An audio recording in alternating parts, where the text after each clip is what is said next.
तैसे भूत जात सर्व हे माझेची किर अवयव परी माया योगे जीव जसे आले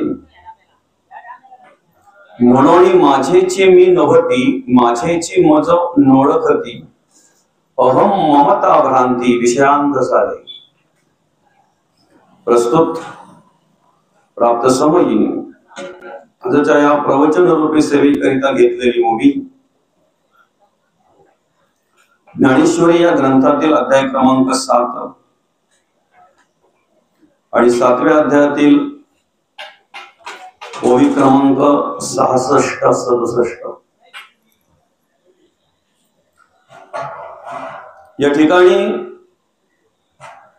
भगवंत आपल्याला मार्गदर्शन करत असताना म्हणतात तैसे भूत जात सर्व हे माझेची किर अवयव परी माया योगे जीव जसे आले म्हणून माझेची मी नव्हती माझेची मज नोळखती अहम ममता भ्रांती विषयांत झाले। संपूर्ण सृष्टीची निर्मिती ते एका परब्रह्माने केलेली आहे, त्या देवाने केलेली आहे। त्या परब्रह्मापासून संपूर्ण सृष्टीची निर्मिती आहे बरं का। आणि या ठिकाणी सृष्टीची निर्मिती करत असताना पंचभूतांची निर्मिती केली भगवंतानी। पृथ्वी आप तेज वायू आणि आकाश या पंचभूतांवर वावरण्यासाठी 4 खाणींची निर्मिती केली, श्वेदज अंडज जलज आणि उद्भिज। आणि मग त्या 4 खाणींपासून 84 लक्ष जीवोळीचा विस्तार। मुंगीपासून हत्तीपर्यंत जरी आपण बघितलं तरी जो मुंगीच्या आत आहे तोच हत्तीच्या आत आहे, वेगळा नाही। 4ही खाणीची निर्मिती भगवंताने केली, श्वेदज अंडज जलज आणि उद्भिज। या 4ही खाणीमध्ये तो भगवंत कार्य करतो। सर्वा घटी राम देहादिही एक। मग तो कसं कार्य करतो? सूर्य प्रकाशक सहस्र रश्मी। किरण जरी वेगळी असली तर ती सूर्याला धरून आहेत ना, सूर्याचं सामर्थ्य त्याच्यामध्ये आहे। घट जरी वेगळे असले तरी त्या घटामध्ये देवाचं सामर्थ्य आहे ना, तो देव आहे ना। आणि सर्वा घटी तो एकच राम आहे, सर्व घटी एकच राम आहे। फक्त झालं काय माहितीये का, मायेचं आवरण आल्यामुळे ते देवाला आम्ही विसरलो बरं का। मायेचं आवरण निर्माण झाल्यामुळे, देहबुद्धीचं आवरण निर्माण झाल्यामुळे मग आम्ही देवाला विसरलो, विस्मरण झालं आणि तिथेच आमच्या आयुष्याचं गणित चुकलं। हातचा विसरल्यानंतर आयुष्याचं गणित चुकलं आमचं। ओवीवर अर्थ पूजा बांधण्या आधीच्या निमित्ताने या ठिकाणी आपण ही प्रवचन सेवा आयोजित केलेली आहे। आपल्या या शेही गावातील हे आपलं तारमळे परिवार आणि तारमळे परिवाराच्या मातोश्री कैलासवासी यमुनाबाई हेमा तारमळे आई हरिभक्त परायण होत्या, माळकरी होत्या बरं का। हरिभक्त परायण कैलासवासी यमुनाबाई हेमा तारमळे आई साहेबांना मंगळवार दिनांक 29 एप्रिल 2025 रोजी देवाज्ञा झाली। त्यांचं वृद्धापकाळाने निधन झालं आणि आज त्यांचे उत्तर कार्यांच्या निमित्ताने या ठिकाणी आपण ही प्रवचन सेवा आयोजित केलेली आहे। आईंच्या पाश्चात आमचे हिरामण दादा असतील, गुरुनाथ दादा असतील, जगन दादा असतील, जयराम दादा असतील, त्याचप्रमाणे वंदनाताई असतील। आपला हा संपूर्ण तारमळे परिवार आणि खऱ्या अर्थाने या ठिकाणी आई साहेबांनी अतिशय चांगल्या प्रकारे कार्य केलं। घराला घरपण देण्याचं कार्य केलं, मुलांवर चांगल्या प्रकारचे संस्कार केले, चांगल्या प्रकारचं मार्गदर्शन मुलांना करण्याचं काम या ठिकाणी आई साहेबांनी केलं। आणि वयाच्या 96व्या वर्षी अर्थात वृद्धापकाळाने आई साहेबांनी तुमचा आमचा निरोप घेतला। वृद्धापकाळाने आई साहेबांचं निधन झालं। मुलांनी अतिशय चांगल्या प्रकारे आई साहेबांची सेवा केली बरं का। आईसारखं दैवत नाही असं म्हटलेलं आहे। त्या दैवताची सेवा जर आपण केली, त्या देवाची सेवा जर आपल्याकडून घडली, तर मंदिरातल्या देवाची कृपा आपल्यावर व्हायला वेळ लागत नाही. त्या तीर्थक्षेत्री असलेल्या देवाची कृपा आपल्यावर व्हायला वेळ लागत नाही. खर तर असं म्हटलेलं आहे की देव निर्गुण आहे, निराकार आहे, निसंग आहे, अरूप आहे, निर्लेप आहे, निराधार आहे, निर्विकल्प आहे. अशा देवाची जर आपल्याला सेवा करायची आहे, निर्गुण निराकार असलेल्या देवाची सेवा जर आपल्याला करायची आहे, तर तो पांडुरंग परमात्मा आणि ती रुक्मिणी माता आई वडिलांच्या रूपात आपल्या घरामध्ये आहेत. त्या चालत्या बोलत्या रूपामध्ये, सगुण रूपामध्ये आपल्याकडून सेवा स्वीकारतात. आई वडिलांची केलेली सेवा पांडुरंग परमात्म्याला पोचते, रुक्मिणी मातेला पोचते आणि पांडुरंग परमात्म्याची कृपा आपल्यावर होते. पुंडलिका भेटी परब्रह्मालेका. नाही का? आई वडिलांच्या सेवेमध्ये मग्न असलेला तो, रममाण असलेला तो पुंडलिक, वीट भिडकवली, त्या विटेवर पांडुरंगाला उभं राहावं लागलं. किती युगे? 28 युगे 28. एवढं सामर्थ्य त्या आई वडिलांच्या सेवेमध्ये आहे. आणि मी खऱ्या अर्थाने या ठिकाणी आपल्या या तारमाळे परिवारातील या आई साहेबांच्या मुलांना धन्यवाद देऊ इच्छितो की त्यांनी अतिशय चांगल्या प्रकारे आई साहेबांची सेवा केली. शेळीगावमध्ये या ठिकाणी राहणार आपले जगन्नाथ असतील, त्याचप्रमाणे आपले हिरामण दादा असतील, जगन्नाथ असतील, गुरुनाथ दादा असतील, जयराम दादा असतील. मी माऊली कुठे गेल्यानंतर सांगत असतो की 4 मुलं जर असतील तर आई वडील एकाकडेच असू द्या, वाटणी करू नका. मोठ्याकडे वडील आणि बारक्याकडे आई असं नका करू. कारण अनेक वर्ष त्यांनी एकत्र संसार केलेला असतो, एकत्र राहिलेले असतात, एकत्र वागलेले असतात आणि एकमेका वाचून राहत नाहीत ते, बरोबर. घरामध्ये जर काही केलं गोडधोड तर ती आई बिचारी त्या बाबांची वाट पाहत असते. त्यांनी खाल्ल्यानंतर मग मी खाईन. आणि म्हणून मग या ठिकाणी या 4ही मुलांना आईची सेवा करण्याचं भाग्य लाभलं. एक 7-8 महिन्यापूर्वी ज्या वेळेला मी आसनगावला गेलो होतो, त्या ठिकाणी जयराम दादा आपले योगाचं काम करतात. योगाचं त्या ठिकाणी ते शिबिर असतंय, मार्गदर्शनावर त्या ठिकाणी क्लास घेतला जातो. आणि त्यांचं वर्धमान दिन काहीतरी होतं, त्या निमित्तानं त्यांनी त्या ठिकाणी प्रवचन ठेवलं होतं. त्या योगाने मला त्यांच्या घरी जाण्याचा योग आला होता. आईसाहेबांचं दर्शन झालं त्या ठिकाणी आणि मी ते बघितलं ज्या वेळेला आईसाहेबांकडं ती व्यवस्था, असं एक मनामध्ये विचार आला की प्रत्येक मुलाने जर एवढी काळजी आई वडिलांची घेतली तर ते आई वडील कधीच नाराज होणार नाही, ते आई वडील कधीच दुःखी होणार नाही. एक स्वतंत्र व्यवस्था आईसाठी, म्हणजे मला एक वेगळ्या प्रकारचं चित्र त्या ठिकाणी पाहायला मिळालं, बरं का. आईची काळजी, आईची सेवा कशा प्रकारे घ्यावी, आईची सेवा कशा प्रकारे करावी. आता इथे शेईमध्ये सुद्धा या ठिकाणी आई साहेब असायच्या, या ठिकाणी अतिशय चांगल्या प्रकारे सेवा घडायची. एक 7-8 महिन्यापूर्वी माझं ज्या वेळेला जयराम दादांकडे जाणं झालं आसनगावला, त्या ठिकाणी मला आई साहेबांचं दर्शन झालं. आई साहेब भेटल्या आणि त्यांच्या मुखातून निघालेले शब्द आहेत मी ऐकलेले, मला आतापर्यंत काहीही माझ्या मुलांनी कमी केलं नाही, बरं का. माझी सून म्हणजे माझी मुलगी आहे, मुलीप्रमाणे माझी सेवा करत आहे, मुलीप्रमाणे माझी काळजी घेते. आणि त्या ठिकाणी ते घराची व्यवस्था सांगत असताना मग दादांनी सांगितलं, खास करून हे आईची व्यवस्था आहे, आईसाठी ही व्यवस्था आहे. अरे एकीकडे आम्हाला मोठमोठ्या घरांमध्ये एखाद्या कोपऱ्यात राहिलेले काही आम्हाला वृद्ध माणसं पाहायला मिळतात. एखाद्या कोपऱ्यामध्ये बसलेले असतात, करोडो रुपयाचे बंगले असतात, पण त्यांच्या केसाला तेल नसते, त्यांच्या केसाला फणी नसते. अरे करोडो रुपयाच्या बंगल्यात राहणारी ती माणसं माझी आई आहे, माझे वडील आहे म्हणून ओळख करून द्यायलाही काकू करतात. एकीकडे ज्या वेळेला हे दृश्य मला पाहायला मिळालं ना, आनंद वाटला मला की आईसाठी खास स्वतंत्र व्यवस्था, ही आईची रूम आहे. हा आईचा बेड आहे, या ठिकाणी आईची व्यवस्था सगळ्या प्रकारची ती पाहायला मिळाली, आनंद वाटला. आणि त्याच वेळेला एक मनामध्ये विचार केला की अशा प्रकारे जर आईची सेवा असेल, आईची सेवा जर मुलांनी केली तर नक्कीच त्या आईच्या बरोबर देवाची कृपाही तुमच्यावर झाल्याशिवाय राहणार नाही, आपल्यावर झाल्याशिवाय राहणार नाही.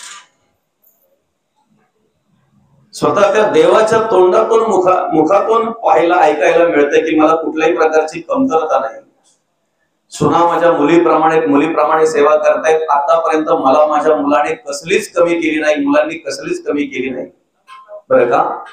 आणि अतिशय चांगल्या प्रकारे त्या ठिकाणी ती काळजी, ती व्यवस्था पाहायला मिळाली. आई साहेबांचे आशीर्वाद सतत आपल्या बरोबर असणार आहेत, त्या आई साहेबांची कृपा आपल्यावर सतत असणार आहे, बरं का. आणि खऱ्या अर्थानं तीच खरी आदरांजली असते, तीच खरी श्रद्धांजली असते, नाही का माऊली. गेल्यानंतर किती जरी काही केलं मरणोत्तर, नाही याला दान कर, त्याला दान कर, याला हे दे, त्याला दे, ते. परवा एक ठिकाणी मला पाहायला मिळालं, ती पूजा होती, बरं का. आणि ते पूजेच्या साहित्यामध्ये 5 फळं लिहून दिलेली, ती 5 फळं त्याने आणलेली. पिशवीमध्ये फळं ज्या वेळेला बघितले ना, त्यावेळेला त्याचे ते वृद्ध वडील बाजूला होते.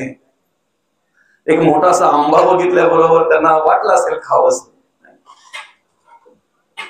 मागितलं त्याने, म्हणे अरे तो आंबा दे मला, एक केळा टाक त्याच्यामध्ये एक्स्ट्रा पाहिजे तर, 5 फळं करायची असतील तुला तर. त्या आजोबांच्या तोंडातून, त्या वडिलांच्या तोंडातून शब्द आल्याबरोबर त्यांनी सुरुवातच केली, या म्हाताऱ्याला ना काय खावा ना खावा धरले काय माहिती, देवाची फळं खायला निघालाय. अरे देवाची फळं देवच मागतो ना दादा, तुला देव काय कळला. देवाची फळं कोण मागतोय, देवच मागतोय ना. त्या देवाला दे, तो देव तृप्त होईल, कळलं पाहिजे, आहे की ना. हे सर्वांनाच कळत नाही ना, सर्वांनाच कळत नाही. आणि म्हणून या ठिकाणी भगवंत आपल्याला जाणीव करून देत असताना, ओळख करून देत असताना भगवंत म्हणतात, खरा मी सर्वत्र आहे. तैसे भूत जात सर्व हे माझीची किर अवयव, परी माया योगी जीव तसे आले. चारही खाणीमध्ये तो भरलेला आहे, प्रत्येक जीवामध्ये तो आहे, प्रत्येक तत्वामध्ये तो आहे, प्रत्येक तत्व त्याच्या गुणे कार्य करत आहे. पण नेमकं झालं काय माहितीये का, आम्हाला त्याचं विस्मरण झालं जो आम्हाला सांभाळतोय. आम्हाला त्याचं विस्मरण झालं जो आम्हाला सामर्थ्य देतोय. तीर्थाच्या देवाचा विचार करण्याच्या आधी ज्या दिवशी आम्ही आमच्या अंतःकरणाच्या देवाचा विचार करू आणि त्या देवाला आवडतील अशी कर्म करू, त्या दिवशी त्या तीर्थाच्या देवाची सुद्धा आमच्यावर कृपा झाल्याशिवाय राहणार नाही. आम्हाला आमच्या घरापासून ते मंदिरापर्यंत नेणारा जो देव आहे, त्या देवाला काय आवडतंय, त्या देवाला काय दिलं पाहिजे, त्या देवाचं आम्ही कशा पद्धतीने स्मरण केलं पाहिजे, हा विचार ज्या दिवशी आमच्या अंतःकरणामध्ये येईल ना, आणि आमच्या जगण्याने वागण्याने आमच्या अंतःकरणातला देव ज्या वेळेला संतुष्ट होईल, त्यावेळेला मंदिरातल्या देवाची कृपा आमच्यावर झाल्याशिवाय राहणार नाही. सर्व घटांमध्ये तो आहे, फक्त आमचा पाहण्याचा दृष्टिकोन वेगळा आहे. आम्हाला जशी अनुभूती आली ना, आम्हाला जशी प्रचिती आली ना, तसं त्याला आम्ही संबोधतोय, तसं त्याला आम्ही बोलतोय. घटाकाश, मठाकाश, मदाकाश, चिदाकाश. त्याचप्रमाणे जीवात्मा, शिवात्मा, परमात्मा, ज्ञानात्मा, विश्वात्मा जशी आम्हाला प्रचिती आली त्या पद्धतीने आम्ही त्याला पाहायला लागलो. एखादं मडकं भरलेलं आहे, त्या पाण्यामध्ये जर आम्ही बघितलं तर आम्हाला आकाश तेवढाच दिसतो, मडक्यापुरताच आकाश मर्यादित आहे, बरं का. त्या मडक्यापुरताच आकाश आम्हाला पाहायला मिळतो, त्या मडक्यापुरताच आकाश आम्हाला दिसतो, पण आकाश तेवढाच आहे का. आम्ही एखादा मठापुरता जर बघितलं तर आकाश आम्हाला तेवढाच दिसतो. घटाकाश, मठाकाश जे दिसतंय त्याच्याही पलीकडे आहे. महदाकाश, चिदाकाश जे दिसतंय त्याच्याही पलीकडे आहे. त्या आकाशाला सांभाळणार, त्या आकाशाला कार्य करून घेणार, त्या आकाशाला सामर्थ्य देणार ते एक आकाश वेगळ्या प्रकारचं आहे. म्या बोलविल्या वेदू बोले, म्या चालविल्या सूर्य चाले, म्या हलविल्या प्राणो हले, जे जगाते चालिता. या पंचतत्वांना कार्य करण्यासाठी, या पंचभूतांना कार्य करण्यासाठी सामर्थ्य देणार ते महत्त्व वेगळं आहे, ते महद्भूत वेगळं आहे. आणि ते महद्भूत आम्हाला जाणीव करून देतंय. म्या बोलविल्या वेदू बोले, म्या चालविल्या सूर्य चाले, म्या हलविल्या प्राणो हले, जे जगाते चालिता, जे जगाते चालिता. काय सामर्थ्य येते देवाचं बघा. ईश्वरे केवढे सूत्र केले, सूर्यबिंब धावया लाविले, दुपटा करवी धरविले अगाध पाणी, दुपटा करवी धरविले अगाध पाणी. हे सूत्र त्याचं आहे, हे सामर्थ्य त्याचं आहे. आणि म्हणून तो सर्वत्र याची जाणीव आम्ही घेतली पाहिजे. प्रत्येक देहात, प्रत्येक जीवात तो आहे, वेगळं नाही. जो मुंगीत आहे तोच हत्तीत आहे, जो हत्तीत आहे तोच मुंगीत आहे, त्याच्याही पलीकडे जाऊ द्या. जो रंगाने वर्णाने काळा माणूस आहे त्याच्या आत जो आहे गोऱ्या माणसाच्या आत पण तोच आहे. हे वर्ण, ह्या धर्म, ह्या जाती आम्हाला व्यवहार करणे दिलेले आहेत बरं का. हे आम्ही निर्माण केलेले आहेत. ज्याने जे काम हातात घेतलं ना त्याला आम्ही त्या पद्धतीने संबोधलो. मातीचं काम करायला लागलं, मडकी घडवायला लागलं म्हणून कुंभार. लोखंडाचं काम करायला लागलं, लोखंडाचे वेगवेगळ्या प्रकारचे आकार देऊन वस्तू बनवायला लागला लोहार.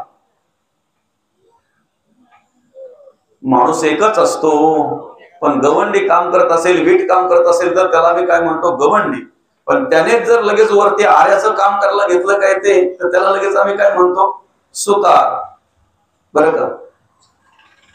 हे सगळं अनुभूती घेत असताना, सगळं अनुभव घेत असताना आम्ही एवढं स्मरणात ठेवलं पाहिजे, या सगळ्यांमध्ये एकच आहे. प्रत्येकाचे डोळे वेगळे आहेत, डोळ्याचा आकार वेगळा आहे, बरोबर आहे की नाही. प्रत्येकाचे डोळे वेगळे आहेत, प्रत्येकाच्या डोळ्याचा आकार वेगळा आहे, पण डोळ्यातून दिसणारी वस्तू मात्र एकच आहे ना, एकच आहे की ना. आता मी घातलेला शर्ट लाल रंगाचा आहे की ना, काय कुठल्या रंगाचा आहे शर्ट मी घातलाय हा. महिलांना कुठल्या रंगाचा दिसतोय बरं, हा रंग कुठला आहे, पांढरा सफेद. पुरुषांना आत्मा ना आत्मी असा विषय नाही, आत्माच. डोळे वेगळे असले, रंग वेगळा असला, डोळ्यांचा आकार वेगळा असला तरी सुद्धा त्याच्यातून दिसणारी वस्तू एकच, पाण्याचीच बॉटल, वेगळी नाही. त्या डोळ्यातून पाहणारा भगवंत एक आहे, भगवंत एक आहे. त्या डोळ्यातून वस्तू दाखवणारा देव एक आहे. मग तो देव आम्हाला का दिसत नाही, ते देवाचं आम्हाला विस्मरण का झालं. मायेची आवरण आली ना, मायेची पटलं आली ना, त्याच्यामुळे आम्हाला तो देव दिसत नाही. काय म्हणतात भगवंत, तैसे भूत जात सर्व हे माझेची कीर अवयव. वेगळं पण नाही ना. गोऱ्या माणसाच्या अंगावर जर उकळलेलं पाणी टाकलं तर चटके बसतील ना, कारण तो गोरा आहे. आणि काळ्या माणसाच्या अंगावर जर उकळलेलं पाणी टाकलं तर त्यालाही चटकेच बसतील. काळा गोरा हा दृष्टीचा भेद आहे, स्पर्श दोघांकडे एकच आहे. स्पर्श घेणारा भगवंत एकच आहे, वेगळा नाही. हा दृष्टीचा भेद आहे. काळा गोरा, गरीब श्रीमंत, हे सगळे भेद आम्ही निर्माण केलेले. देवाकडे काही नाही. समचरण दृष्टी काय मिटेवरी साची. सर्वांकडे सगळ्या दृष्टीने, सारख्या दृष्टीने पाहत असतो. सर्वांना सारखं निर्माण केलंय त्याने. मग त्याची जर ओळख आम्हाला घ्यायची, त्याचा जर परमार्थ, त्याची भक्ती जर आम्हाला करायची, तर सर्वप्रथम आम्ही काय केलं पाहिजे माहिती का, जे मायेचं आवरण आलेलं आहे ना ते बाजूला केलं पाहिजे बरं का. मायेची पोटलं जी आलेत की नाही, अंधश्रद्धेची पोटलं जी आलेली आहेत, अज्ञानाची पोटलं जी आलेली आहेत, देहबुद्धीची पोटलं जी आलेली आहेत, ती बाजूला करत आली पाहिजे. आपण उकडीचे मोदक बनवतो बघा माऊली, बरं का माऊली, आपण उकडीचे मोदक बनवतो की नाही? मला सांगा त्याच्यामध्ये पुराण जास्त असावं का पीठ जास्त असावं? पुराण जास्त असावं. बरं पीठ किती असावं? ते पुराण शिजवता येईल एवढंच पीठ असावं. कळतंय ना? ते पुराण शिजवता येईल, त्याला वाफ लागेल एवढंच पीठ असावं. एवढं पीठ नको की त्या पुराण शोधायला लागेल. काही समजतंय? माया पाहिजे ना, मायेशिवाय तर काही होऊ शकत नाही. माऊली माया जर नसेल तर इथे प्रवचन संपल्यानंतर तुम्ही घरी जाईल का घरी? पण ती माया किती पाहिजे? इथून घरी नेईल तिथपर्यंत अडकवून ठेवली एवढी नको. काय वरचं जे पीठ आहे ना, ते किती पाहिजे माहितीये का? आतलं पुराण शिजेपर्यंत. आतमध्ये पुराण किती पाहिजे? अंतःकरणामध्ये परमार्थ असा ठासून भरला पाहिजे. परमार्थिक विचार, भक्ती, देवाचं कार्य, देवाचं चिंतन, नामस्मरण अगदी ते ठासून भरलं पाहिजे. तेच दिसलं पाहिजे, त्याचाच प्रत्यय आला पाहिजे. माया बाजूला, ती पटलं बाजूला करता आली पाहिजे. भुईमुगाच्या शेंगा खायच्या असतील, शेंगा कोणी खात नाही, आपले शेंगदाणेच खात असते, पण ते वरची टरफलं बाजूला करावी लागतात ना. बरं मग वरची टरफलं का दिली? त्या शेंगदाणे आपल्यापर्यंत व्यवस्थित यावेत म्हणून, नाहीतर त्याला किंमत किती आहे? तैसे अमृतची मी किरटी, पण कार्याकारण त्याला हे सगळं नटे नटी करावं लागलेलं आहे. परी कार्याकारण नटे नटी. नाहीतर भगवंत कसा आहे? निर्गुण आहे, निराकार आहे, पण सगुणाचा आधार घ्यावा लागतो त्याला. त्या ब्रह्माला सुद्धा मायेचा आधार घ्यावा लागला ना कार्य करण्यासाठी. सगुणाचे आधारे निर्गुण पाविजे निर्धारे. निर्गुणाला कार्य करण्यासाठी सगुणाचा आधार घ्यावा लागला. संतांना सुद्धा कार्य करण्यासाठी या नरदेहामध्येच यावं लागलं. तुमच्या आमच्या सारखंच यावं लागलं, पण तुमच्या आमच्या सारखंच कार्य नाही केलं, त्यांनी वेगळं कार्य केलं. आम्हाला काय करायचं आहे? आमच्या जीवनाचा मार्गक्रमण करत असताना जे आमच्याकडे आहे त्याचा त्याग करायचा आहे. कळतंय ना? जे आमच्याकडे आहे त्याचा त्याग करायचा आहे, आणि जे संतांकडे आहे ते आत्मसात करायचं आहे. ते आम्ही घ्यायचे आमच्या अंतःकरणामध्ये. त्यासाठी हा प्रवचन, त्यासाठी कीर्तन आहे, त्यासाठी गाथा आहे, गीता आहे, ज्ञानेश्वरी आहे. संतांचे विचार आम्हाला अंतःकरणामध्ये घ्यायचे आहेत, बरं का? संतांकडे असलेलं ते काही कार्य आहे, जे काही संतांचं मार्गदर्शन आहे, ते त्याचा विचार मला अंतःकरणामध्ये करायचा आहे. आता आमच्याकडे जे आहे त्याचा त्याग केला पाहिजे. पहिली म्हणजे माया, बरं का?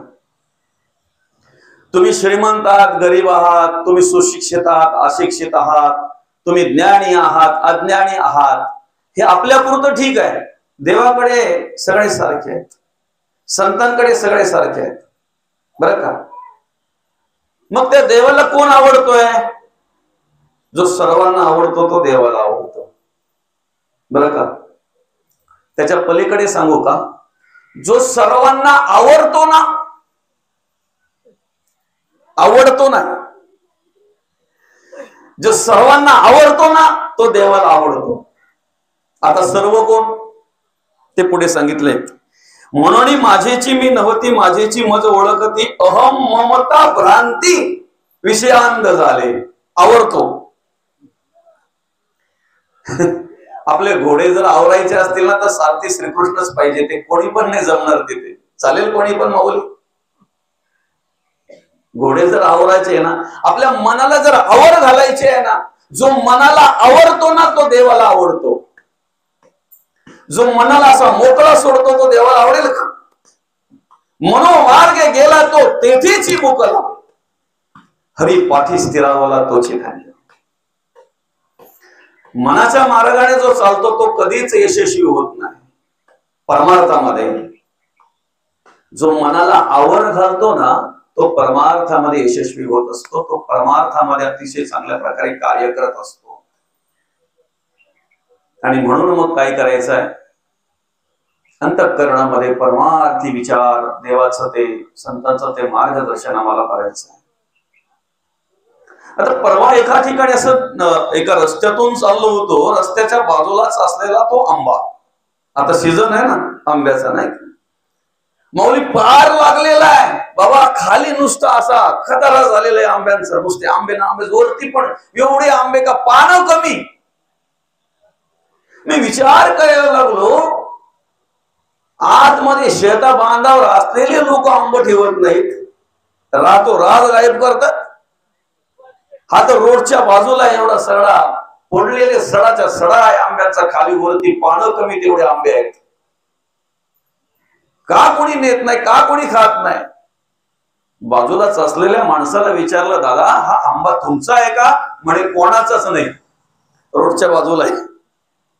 मग राखलंय का बरं कोणी? राखलेला आहे का? नाही नाही, त्याला कोण राखणार आहे? म्हटलं काय बाबा? बोलतो बाठ्याला येतो, म्हणजे साल काढली का डायरेक्ट बाठाच, बरं का. आता सीझन आहे म्हणून त्याचं उदाहरण तुम्हाला दिलं. तुम्ही मार्केटमध्ये गेल्यानंतर सुद्धा तोच आंबा तुम्ही विकत घेता, जो आंबा रसरशीत आहे, ज्या आंब्यामध्ये रस आहे, पुराण आहे. पुराण म्हणजे काय? ते मध्ये गर आहे त्याच्या, बरं का. बाठ्याला पण नको आणि नुसता सालीचा पण नको, तसं आहे ते.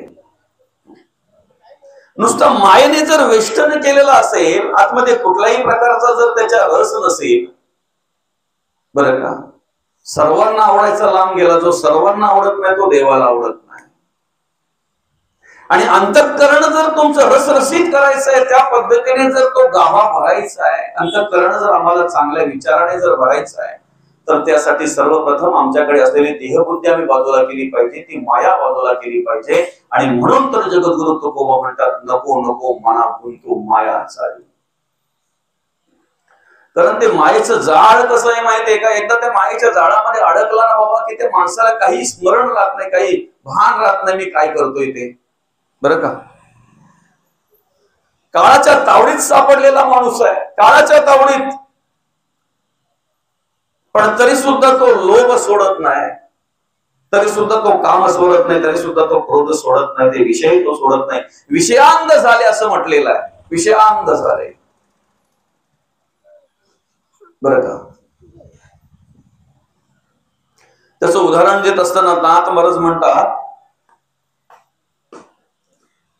साप बेडका ते गिळी आणि बेडूक माशा ते कवळी, नाही का बाबा.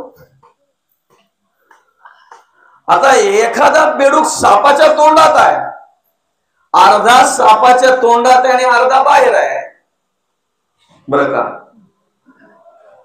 तरी सुद्धा तो बेडूक जर त्याच्या समोर आलेले मासे जर सोडत नसेल, तर त्या बेडकाने एवढा विचार करायला पाहिजे, मी खाल्लेले मासे कोणाच्या पोटात जाणार आहेत. आता तोच जर अर्धा सापाच्या तोंडात आहे, तर त्याने खाल्लेल्या माशांचा उपयोग कोणाला होणार आहे? अशीच अवस्था माणसाची आहे. विस्मरण झालेलं आहे, कोणाचं स्मरण करावं हे कळत नाही. आपण कधीतरी बघा अभिमानातून सांगतो, आमचा बाबा जाताना ना सगळ्यांची गवस केली बाबांनी, कोणाला विसरला नाही आमचा बाबा. मोठ्या भावाला, बारक्या भावाला, पुतण्याला, मुलांना, मुलींना सुद्धा बोलवून घेतलं, लहान लहान नातवंड त्यांना सुद्धा विसरलं नाही आमचा बाबा. सगळ्यांची आठवण केली, एकूण एकाची आठवण केली आणि मग आमचे बाबा गेले. चांगलं आहे ना, बरं का, चांगलं आहे. मग त्याला विचारलं, साधारणतः कुटुंबामध्ये तुमच्या किती माणसं आहेत बरं? किती माणसांची गवस केली बाबांनी? 25-30 माणसांची जवळजवळ गवस केली असेल बाबांनी, 25-30 माणसांची आठवण केली असेल बाबांनी. सगळे मिळाले पाहायला, हो म्हणे, सगळे पाहायला मिळाले. बाबांचं भाग्य. तर त्यावेळेला मुली सुद्धा बाबांच्या त्या ठिकाणी आल्या होत्या, योगायोग. मग या 20-25 जणांचं आठवण केल्यानंतर, सगळ्यांची नावं घेतल्यानंतर, सगळ्यांना बघितल्यानंतर बाबाने देवाचं नामस्मरण किती वेळा केलं बरं? त्याच तर विसरला ना बाबा, तेच विसरलं.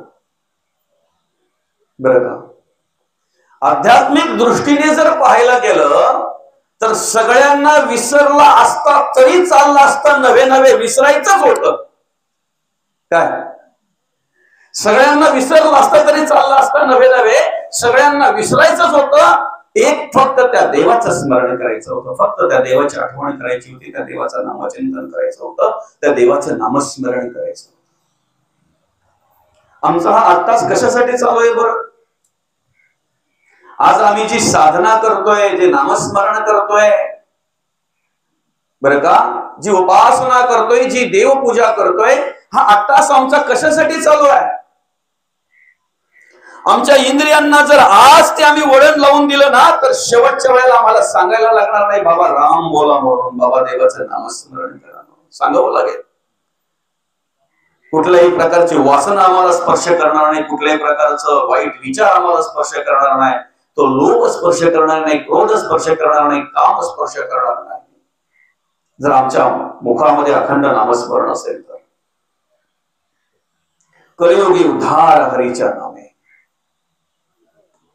आणि ह्या कलियुगामध्ये तुम्हाला मला जर उद्धार करून घ्यायचा असेल तुमचा आमचा, तर अतिशय साधं सोपं, अतिशय साधं सोपं साधन संतांनी तुम्हाला दिलेलं आहे. देवाची द्वारी उभा क्षणभरी त्याने मुक्ती चारही साधिल्या, हरिमुखे म्हणा हरिमुखे म्हणा, पुण्याची गणना कोण कर, पुण्याची गणना कोण कर. अखंड भगवंताचं नामस्मरण आम्ही केलं पाहिजे. मायेपासून जर आम्हाला बाजूला व्हायचं आहे ना, मायेपासून जर आम्हाला दूर व्हायचं आहे ना, त्या देहबुद्धीपासून जर आम्हाला सुटायचं आहे, बरं का,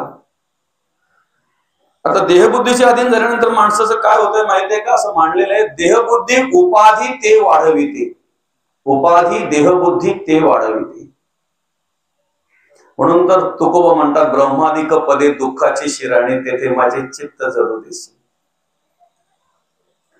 आम्ही परमार्थ करत असताना जर एखादं पद आमचं आम्ही मिरवत असू, बरं का, तुम्ही मला ओळखलं नाही? म्हटलं कोण नाही ओळखलं? ओळखलं नाही तुम्ही मला? म्हटलं नाही काही लक्षात आलं, तुम्ही मला ओळखत नाहीत? अरे बाबा सांगता काय ते, मग तो सांगतोय आपल्या आपल्या अमुक अमुक आध्यात्मिक क्षेत्राचं ते अमुक अमुक हे आहे ना, त्याचा आम्ही तालुक्याचा. उपाधी देहबुद्धी ते वाढविते. अरे तुझा तालुका ना, जिल्हा ना, राज्य ना, अमुक ना तमुक, कडे तुकोबा म्हणतात ब्रह्मादिक पदे दुःखाची शिराणी, काय तेथे माझे चित्त जडो दिसी. तुका म्हणे माझं कळले त्यांचे वर्म, जे जे कर्म धर्म असे म्हणतात. उपाधी देहबुद्धी माया विषयांग झाले. किती विषयांग झाले? सगळ्या प्राण्या पक्ष्यांची कर्म माणसाने घेतली. काय बोलता बोलता बोलतोय गाढा विसर. आई बोलते कुत्र्या, आई बोलायची ठीक आहे, अजून काय नाही का, बाई पण बोलायला लागली. काय आहे ते आहे ना. पुराणामध्ये सांगितलंय पती हा परमेश्वर. पती हा बायांसाठीच नाही हो का, नवऱ्यांसाठी पण. देव जर परमेश्वर आहे तर परमेश्वर काय करतो? पती हा परमेश्वर आहे, पती हा जर देव आहे तर देव काय करतो? एक तेवढं जरी स्मरण ठेवलं ना माणसाने, तरी प्रत्येकाचा संसार उत्तम होईल, चांगला होईल, आनंदी होईल. काय सांगितलंय पुराणामध्ये माहितीये का? पती ब्रह्मा, पती विष्णू, पती महेश्वर, पती गोविंद, पती राम, पती हरी, पती श्रीकृष्ण. सगळे देव आम्हाला तिथे पाहता आले पाहिजे आणि सगळ्या देवांप्रमाणे पतीला राहता आलं पाहिजे. मग तो संसार बघा कसा सुखाचा होतोय, आनंदाचा होतोय, आनंदाचा होतोय. काय काय कर्म मनुष्य करतोय. करोड रुपयामध्ये कधी तो गटारात लोळणारा डुकर जात नाही.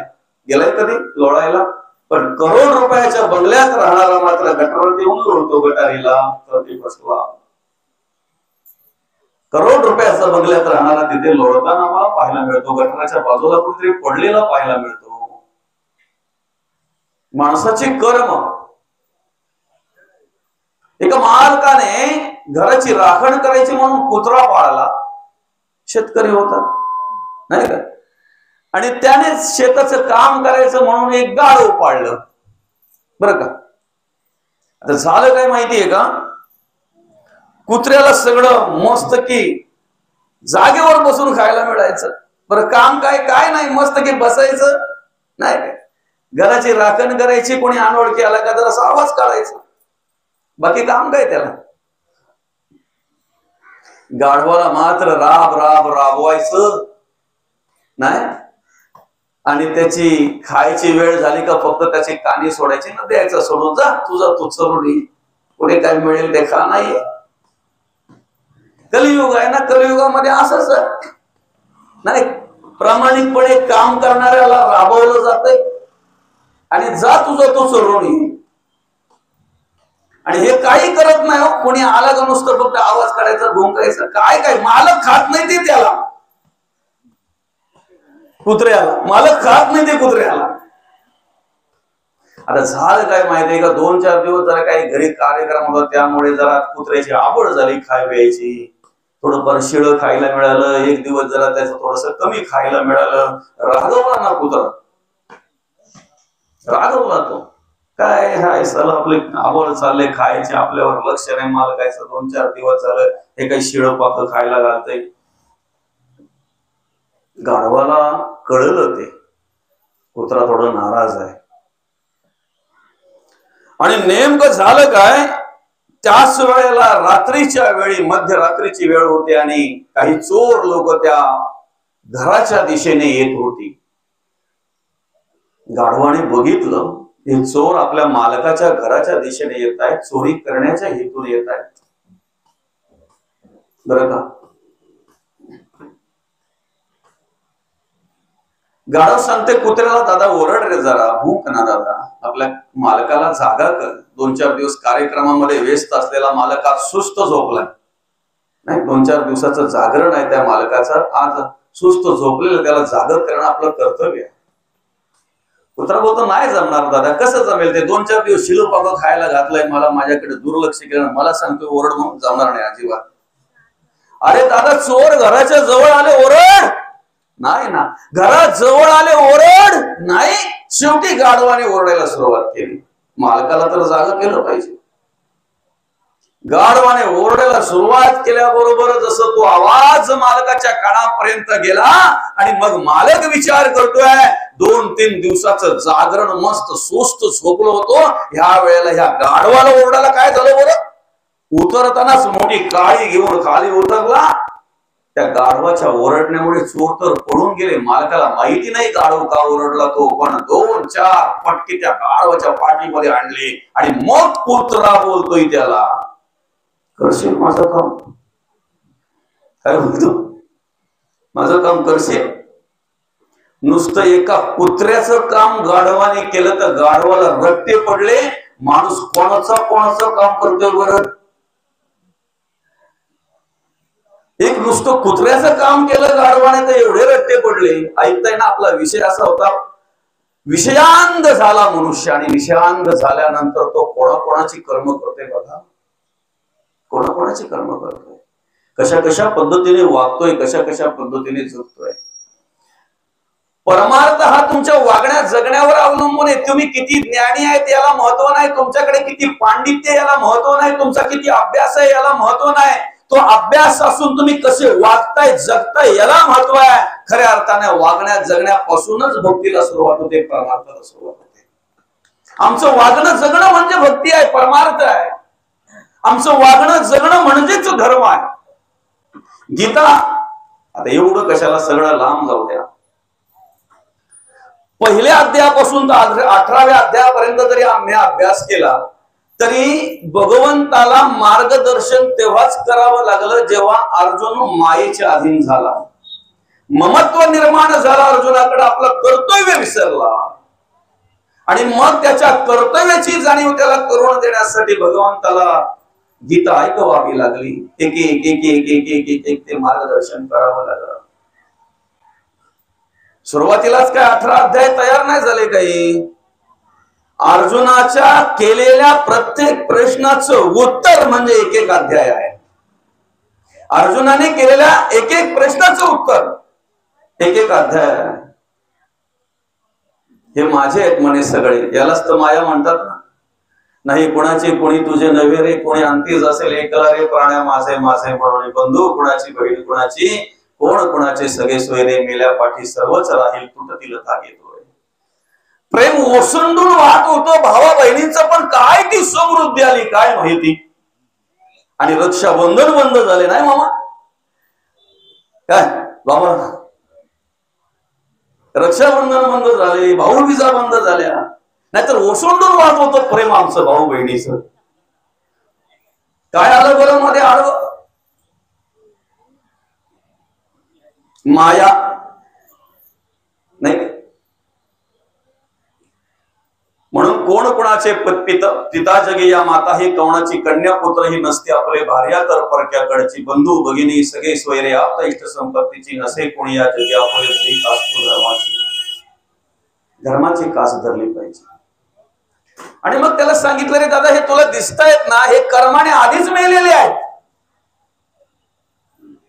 काय नाही, पण देवा माझी इंद्रिय शिथिल झालेली आहेत, गणित गात्र झालेली आहेत, माझं अंग थरथरतय, घशाला पोरं पडली यांना बघितल्या बरोबर.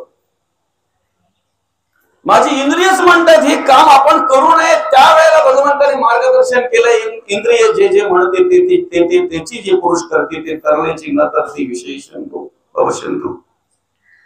आणि शरीर जात हे अघवे, हे नाशिवंत स्वभावे, म्हणून तो वाचून जावे पंडकुमारा.